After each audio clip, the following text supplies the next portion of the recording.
Hello everyone, and welcome to Mr. Simplifies Tutorials. In this video we're going to look at Adler's theory of individual psychology. A brief introduction here.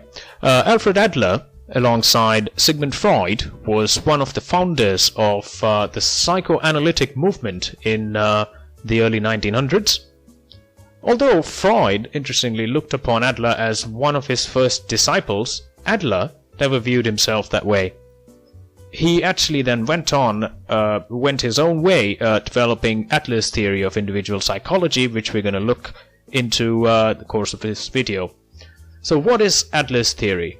According to Adler, human beings have self-created goals relating to the different aspects of their lives.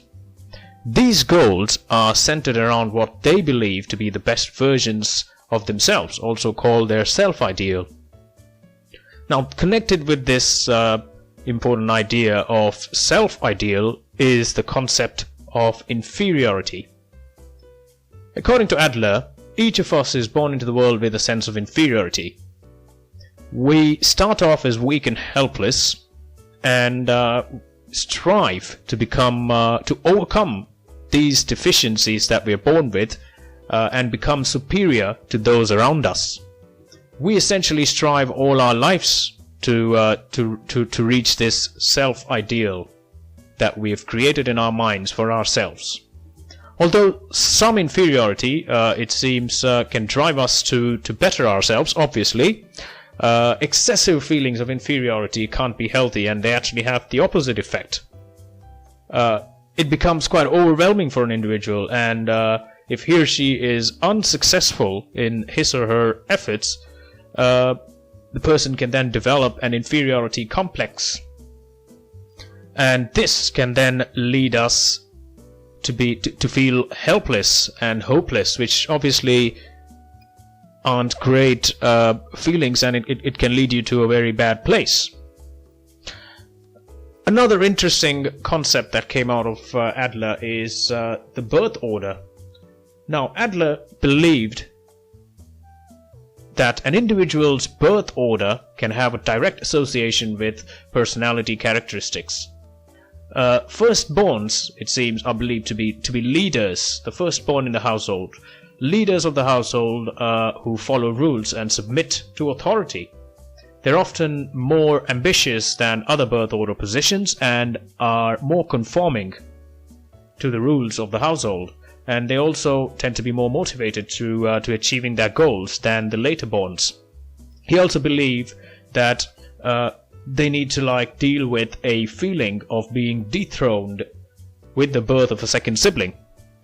They also tend to work hard to keep their special position in the household, which they have developed over the years. Now, middleborns, on the other hand, are considered to be rebellious and more likely to challenge authority. Now, this is obviously a household with multiple children, more than 2 children. Middleborns are also often the peacemakers in the family and become experts at negotiation. They learn to be competitive in trying to keep up with their older siblings while trying to stay ahead of the younger siblings at the same time. Adler believed that the middle child was also therefore at a higher risk of becoming discouraged. Now, youngest siblings, on the other hand, are often viewed as pampered, dependent, immature, and irresponsible. But they tend to be more sociable and usually get the most attention, and they often learn to use charm and manipulation to get other people to do things for them. Quite interesting, I say. What about only children? You'd ask. Adler actually addressed that as well. Only children, he says, are often leaders, but can have a more difficult time getting along with others when they're younger. They also often carry feelings of entitlement. But a typical characteristic of an only child is the carefulness that results from the extreme amount of attention they receive growing up. It's also believed that independence, social skills, responsibility, and thoughtfulness are qualities that can be associated with an only child. So there are advantages of being an only child in accordance with Adler. Now, based on his learnings, Adler actually defined 4 personality types or psychological types. What are these types now? The first type is the ruling type. This type refers to those who will push others. They're the aggressives, so they push others in order to gain superiority. They have a lot of energy, which actually causes them to behave in this way and push others out of their way. So this is the type that contains bullies. It also contains sadists and alcoholics, interestingly enough. The learning type is the second type, and those who fall under this type are sensitive and can often build a shell around themselves. They have lower energy levels and are dependent on others to help them out with certain difficulties in life. But when they get overwhelmed, they can develop phobias, obsessions, anxieties, etc.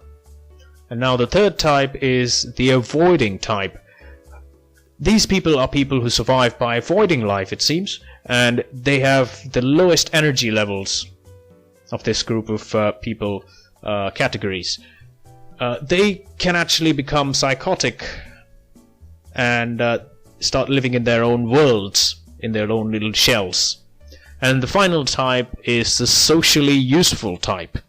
Now this is a healthy person, and this is the healthiest type, because they have the right amount of energy and they take equal interest in others and themselves.